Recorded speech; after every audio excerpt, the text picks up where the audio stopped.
When you start going to the gym, most of us will start with very basic exercises when starting to work out, like the lat pull downs and the tricep push downs, like machines that are pretty similar to dips but a lazy type of version for them. I was one of them who did that. You have, if you've probably gone to the gym for a while, you've probably done the same as well.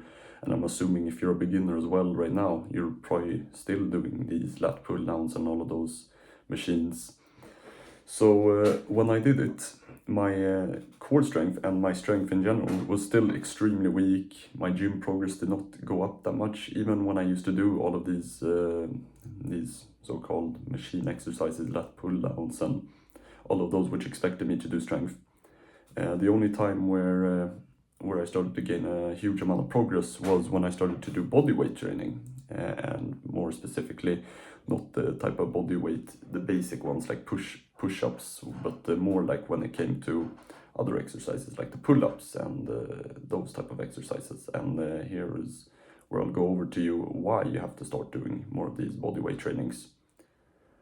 So with the body weight trainings, they're very practical for you because body weight tests true strength, the true strength of when doing them, of how much you're able to lift.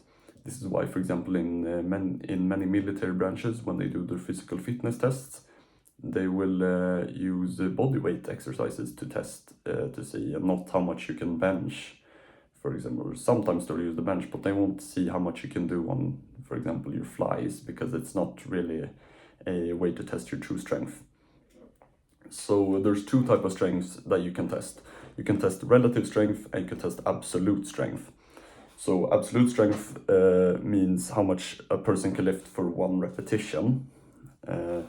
But the relative strength, which the military tests, is how much your lifting capacity is to your body weight. So how much of your body weight you're able to lift, which is what most of the military and a lot of those physical fitness tests do when you test your relative strength.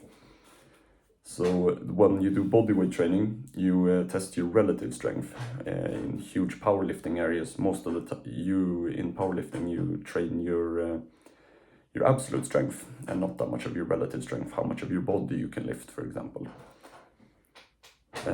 So when doing all of these relative strength exercises, there are a few that are very good in incorporating when going to the gym, regardless of which type of split you're currently maybe doing. If you're doing a push-pull leg or full body, whatever, any of these can work for like any type of split in general.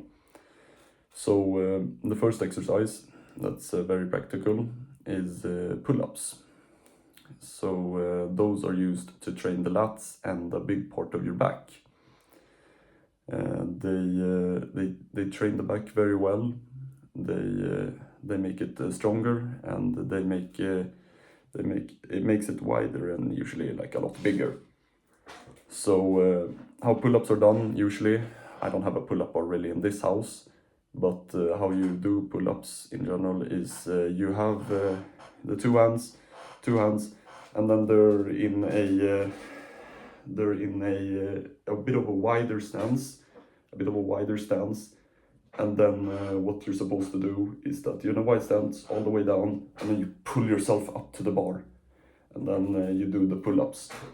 So if you want to still reach hypertrophy in the pull-ups, I've explained in an earlier video how hypertrophy works. When doing these pull-ups, you want to reach failure at around the 6 to 10 rep range of when training.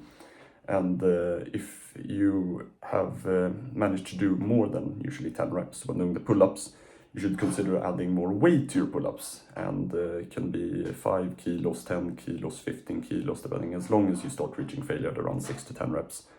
That's usually what you want to do. Likewise is the same for chin-ups.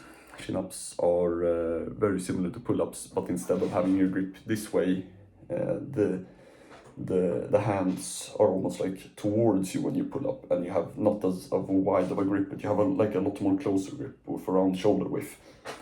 And when you do chin-ups, instead of training your back, you train more of your biceps, your biceps when doing chin-ups, compared to the back, which is the main difference of them. And likewise with chin-ups, you should start adding more weight to the chin-ups in order to still have hypertrophy and start training to failure, and usually at around the 6 to 10 rep range when doing it. And then a last exercise, which I do in a lot when working out, which I train a lot. And there's two different types of ways you can train it depending on which muscles you want to target. And that's the dips. And the dips are in general a very, very good, it's a very good exercise to do.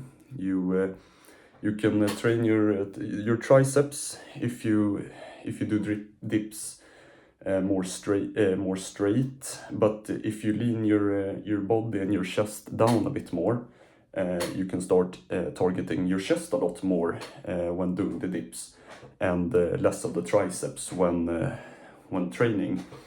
And it's in general, if you want to in general just try to train your relative strength and just start with strength, dips are a very good exercise to do it.